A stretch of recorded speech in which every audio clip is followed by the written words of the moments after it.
Soal kekurangan dokumen, Anda sempat tahu Pak Wid, waktu 2012 Betul, sebentar. menjelang Sebentar. PKI waktu Ini itu. kan ada 4 tuduhan. Oke. Yang tuduhan keempat, ini katanya saya otak pemalsuan di Pasar Pramuka ijazah Ya, Pak Jokowi. ditudingnya seperti itu. Jadi begini, saya sebutkan aja. Yang setahu saya, orang yang diajak Pak Jokowi, orang Solo, itu ada 6. Saya sebut aja. Ya. Satu yang namanya David, Oke. yang kedua Anggit, yang ketiga Muhammad Isnaini, yang selanjutnya Widodo saya, dan yang terakhir Sigit Widiawan. Itu saya kenal semua. Sama Eko Sulistyo. Oke. Jadi ada 6. Pak Sigit yang sempat di salah satu bank BUMN ya. Saya kurang tahu itu. Ya. Jadi, lah, pada kesempatan ini saya jelaskan 6 orang itu diajak Pak Jokowi nggak berbarengan. Ada 3 tahap. Jadi tahap pertama 4 orang. Yang pertama David, Anggit, Muhammad Isnaini, dan Eko Sulistianto. Itu pada saat pendaftaran, sebelum pendaftaran sampai pendaftaran. Oke. Terus tahap kedua yang namanya Widodo, itu tahap setelah pendaftaran sebelum kampanye. Oke. Karena tugas saya membantu bendahara, jadi nggak ada korelasinya pekerjaan untuk pemenuhan dokumen itu. Terus selanjutnya tahap yang ketiga itu pada saat kampanye itu Sigit Widiawan. Oke? Oke, ini di KI Pak. Apa kabar teman-teman? Semoga kita semua dalam lindungan dan curahan rahmat Allah Subhanahu wa Ta'ala. Amin ya rabbal alamin.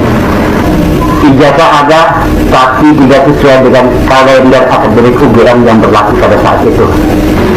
Selama bertahun-tahun, publik diajak berdebat pada satu pertanyaan: apakah ijazah Jokowi itu asli atau palsu?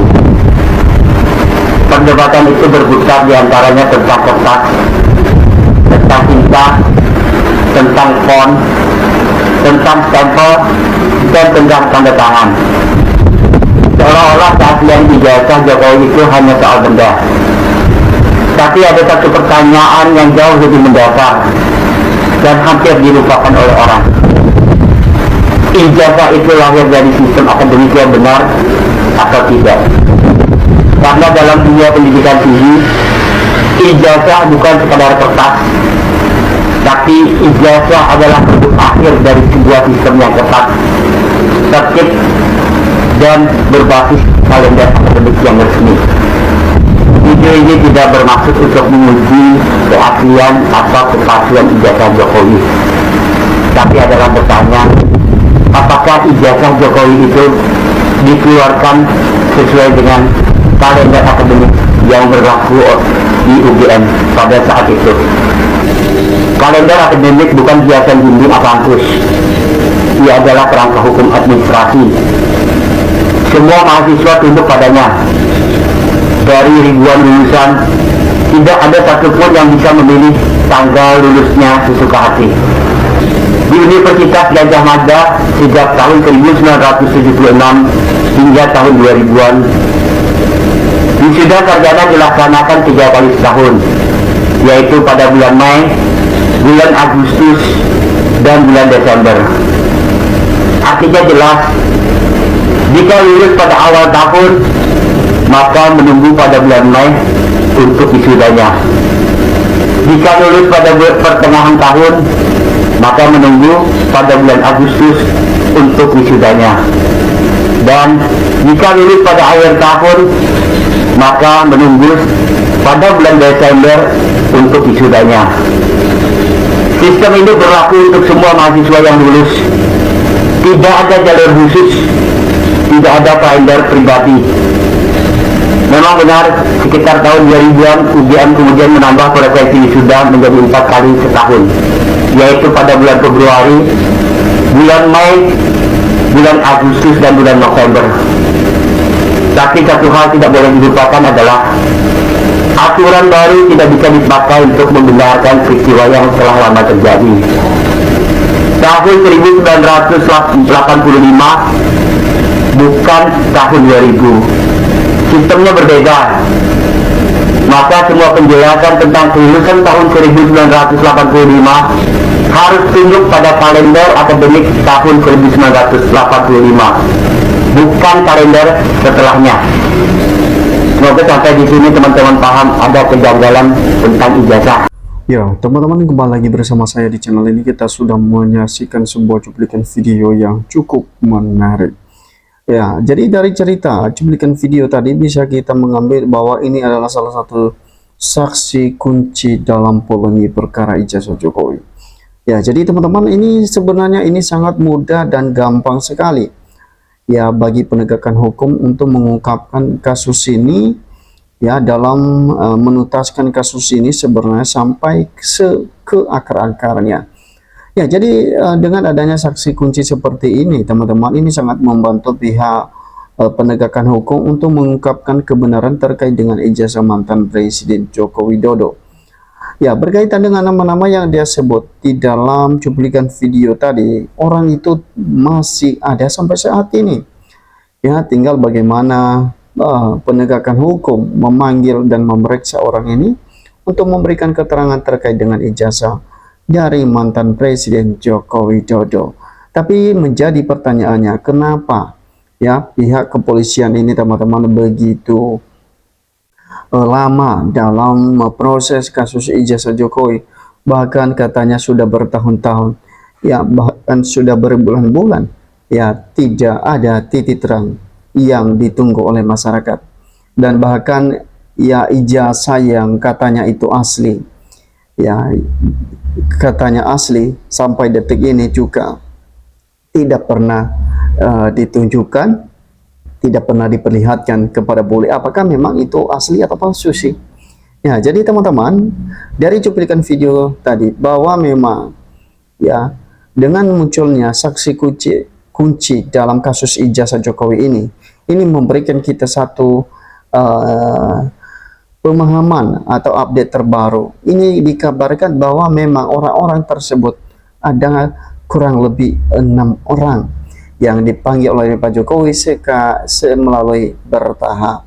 Ya, jadi artinya bahwa ya apakah kasus ini bisa dituntaskan oleh pihak penegakan hukum, kembali kepada penegakan hukum. Apakah mereka mampu atau tidak untuk ya menuntaskan kasus ini sampai seterang-terangnya, supaya tidak ada lagi pertanyaan-pertanyaan publik terhadap ijazah Jokowi, apakah ada atau tidak, apakah ijazah Jokowi asli atau palsu. Ya, jadi teman-teman, coba kita melihat ya bagaimana yang ditanggapi oleh netizen di bawah ini. Begini ya, mereka menyatakan termulia, ngapain bela kebohongan sampai mati. Segera orang-orang yang disebut tadi segera tangkap, periksa, karena itu kunci yang membuat ijazah palsu Jokowi. Ya, bahkan di situ ada nama Eko, nama Eko kalau nggak salah tadi ya. Oke, logika sederhana, kalau ijazah Jokowi asli, kasus nggak akan carut marut seperti ini. Jokowi cukup tunjukkan ijazah aslinya, yang main fitnah masuk penjara. Ya, jadi dari komentar Rakonangan, betul ya, kalau misalnya ya yang dilakukan oleh para tersangka ini memfitnah, yang mencemarkan nama baik, ya ketika Pak Jokowi sudah membantah hal ini, menunjukkan ijazah aslinya, tentu ya para fitnah, para pencemaran nama baik, yaitu Roy Suryo misalnya, kalau sudah terbukti, tentu mereka akan dihukum sesuai dengan hukum yang berlaku di negara ini. Ya, polisi ini harus menangkap Eko Sulistyo, ya Eko tadi ya. Polisi harus menangkap Eko Sulistyo dan segera memeriksa, tapi Kapolri Listio Sigit tidak mengizinkannya sebab bisa membahayakan diri Jokowi. Biar tidak makan korban lagi, bukan itu namanya orang bijak, jangan uang yang penting. Sama Bapak ini bisa dihadirkan di persidangan saat Jokowi hadir di persidangan bersama Ibu Tifa. Ya, kalau yang menuntun sudah membuktikan tuduhan, maka sebaliknya harus membuktikan balik bahwa tuduhan Dr. Tifa dan Roy Suryo itu tidak benar dengan cara menunjukkan ijazah asli untuk diperiksa oleh para ahli forensik independen secara transparan. Betul ya. Kalau misalnya ya, sebenarnya ini tidak susah sebenarnya kalau Pak Jokowi ini sampai netizen menyampaikan teman-teman bahwa kalau Pak Jokowi mau menunjukkan ijazahnya, ya, mau memperlihatkan segala tuduhan yang dituduhkan oleh para tersangka ini akan terlepas, ya. Apapun tuduhan pencemaran nama baik terhadap ijazah Jokowi, dengan terjawabnya ijazah Jokowi itu asli, tentu ya tuduhan-tuduhan itu akan terbantahkan. Bahkan polisi juga dicari untuk disebut di saksi kunci yang bikin ijazah Jokowi tangkap periksa biar cepat selesai, jangan bikin gaduh aja. Ya, meski palsu akan bisa dihukum andai membunuh di depan publik.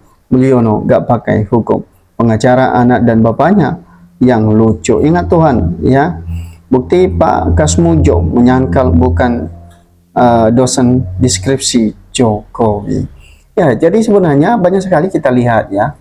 Ya, dikabarkan bahwa Pak Jokowi pernah menyebut bahwa Pak Mujo lah, dosen pembimbing skripsi ini akan disampaikan, ini akan menyangkal lagi ya, bukan Pak Kasmujo tapi siapa, yaitu Sumitro. Jadi teman-teman, dengan adanya keanehan-keanehan seperti ini ya, tidak mungkin ya dosen pembimbing ya sampai lupa begitu teman-teman. Dan bahkan netizen menyebut bahwa apakah Pak Jokowi lupa dengan dosen pembimbing skripsinya ya, dan nama rektornya. Ya, tentu dalam hal ini sepertinya ada kejanggalan ya teman-teman.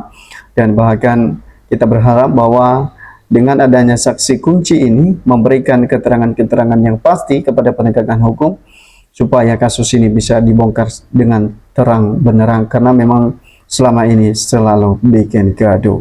Itu saja teman-teman, bagaimana menurut Anda? Berikan komentar Anda. Sampai ketemu di postingan.